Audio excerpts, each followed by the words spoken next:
Imagine being packed below the deck of a wooden ship, the sky and horizon cut off from you, the air so heavy it feels like a blanket of heat and breath. Around you, bodies press close enough that you can feel others' chests rise and fall. The smell is overwhelming, a mix of sweat, human waste, damp wood, and the sickly sweet rot of disease. You cannot sit up. You cannot go outside. Your limbs are bound by iron. Survival becomes a single-minded calculation. Breathe, endure, live, until... What? Until land, until sail, until the unknown. This is the horrendous reality at the heart of the Middle Passage, the ocean crossing that shipped millions of enslaved Africans across the Atlantic. The Atlantic slave trade did not invent human bondage. Across the African continent, forms of servitude, captivity, and debt bondage had existed for centuries. But the transatlantic trade transformed and industrialized those existing practices into a commercial machine of unprecedented scale. European demand for labor in plantations across the Americas created a market that reshaped violence and politics in West and Central Africa. Wars and raids intensified. Local intermediaries and slave merchants participated in the supply chain, sometimes through capture, sometimes through purchase. But the driving force was a global system that turned people into cargo. The difference was not merely scale. It was the commodification of entire lives for profit and the deliberate organization of human transport across an ocean. If you value remembering history, like and subscribe. Just one quick click. Captives were taken in many ways. The spoils of war, targeted raids driven by new incentives, kidnappings, or through local disputes escalated by the promise of profit. Once seized, people from different ethnicities, languages, and regions were force-marched to coastal forts and holding pens. Chains linked strangers together. Husbands were separated from wives, parents from children. The march to the coast could last days or weeks under guard, compressing fear and confusion into a relentless forward motion toward the sea. Boarding the ship introduced a new terror. Men, women, and children, who had never seen a sailing vessel or a horizon without land, were forced into a narrow hold. Captains and crew measured space by tonnage and profit, not by human need. The famous diagram of the slave ship Brooks, circulated by abolitionists, made this calculus visible.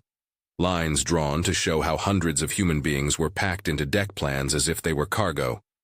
Even after regulatory attempts, and 1788 law that tried to limit how many people could be carried relative to a ship's tonnage, conditions remained brutal on many voyages.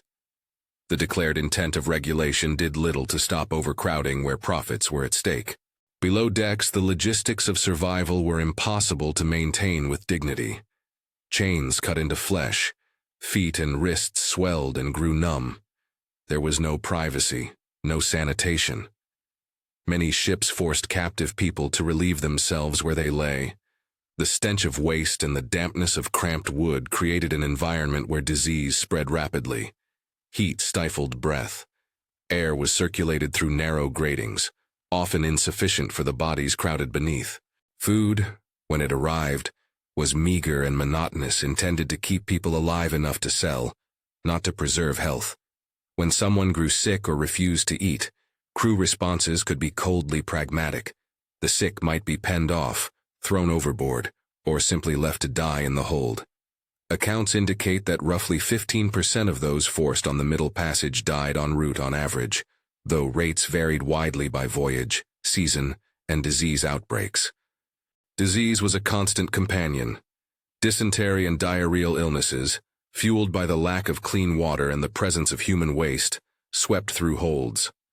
Scurvy, caused by lack of fresh food, wore down bodies weakened by confinement. Smallpox and measles, to which newly captured people often had no immunity, could be devastating. Mosquito-borne fevers like malaria were also common in enslaved coastal regions and complicated conditions on ships. Put together, these factors made the hold a crucible of illness where contagion spread quickly and medical care was rudimentary at best. Resistance took many forms, quiet and loud. Some refused to eat, an act of bodily agency and protest that tested the crew's willingness to use force. Others attempted poisoning or rebellion. Some chose death at sea over a life in bondage, throwing themselves overboard in acts that were at once desperate and resolute. Ship crews developed practical measures to counter these acts.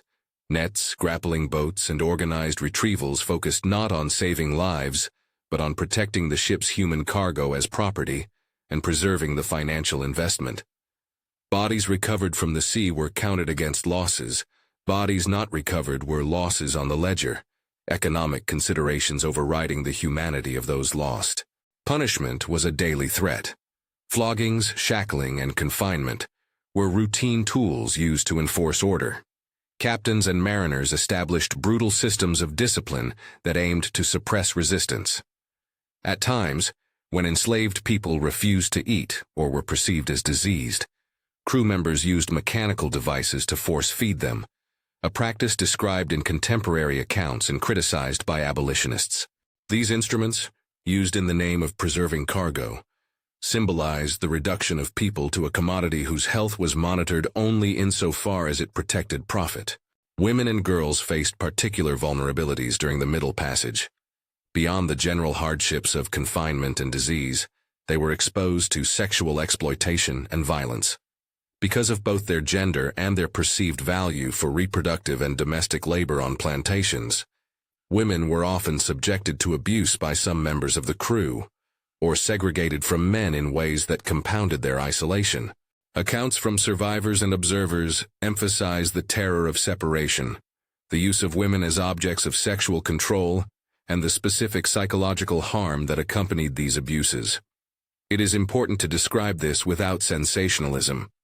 The reality was one of profound violation that left lasting scars on individuals and communities. The protocols of the trade extended beyond the crossing. Arrival in the Americas did not mean relief. Ships landed at ports or plantation fronts where captives were moved from one set of enclosures to another, from hold to dock, dock to yards where they were displayed, examined, and appraised.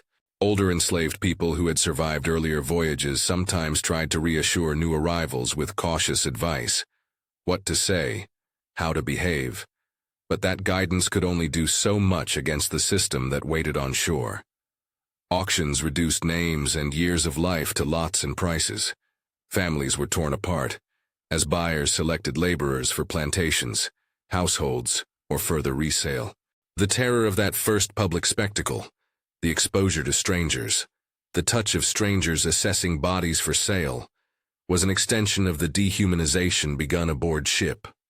Amid these statistics and procedures, personal testimony presses in with human weight. One of the most widely cited accounts belongs to Olaudah Equiano, who survived transit and later dedicated his life to abolitionist work. Reflecting on his own experience below decks, he recorded sensations that a ledger cannot capture: the suffocating stench, the fear of being killed, the utter bewilderment at being treated as cargo. He wrote of the salutation in my nostrils as I had never experienced in my life, and how the air and confinement made him faint. Short sentences like these bridge the gap between recorded losses and lived suffering. They remind us that behind each statistic was a person who felt, thought, and was robbed of a future that might otherwise have unfolded. The economic system that sustained the Middle Passage linked distant ports, colonial plantations, and metropolitan markets. Planters, merchants, insurers, ship captains, and investors all profited from the trade. African intermediaries were part of this system, sometimes complicit in raids or transactions that fed the market. But responsibility must be understood in full. The transatlantic trade was organized, financed, and normalized by an international network that demanded human labor and found ways to supply it. That system's moral architecture was brutal. It turned lives into parcels to be counted, carried, and sold. Remembering these voyages is not a matter of abstract guilt, but of acknowledging a historical reality whose consequences echo into the present. The memory of the Middle Passage is a moral injunction: to understand how systems of profit can drive dehumanization, to honor those who suffered, and to listen to the voices that survived to tell their stories. It is also a reminder of resilience, the ways enslaved people resisted, maintained kinship, and retained cultural practices under unimaginable strain. As the ship's plank met the quay and the hold emptied, new chapters of exploitation began.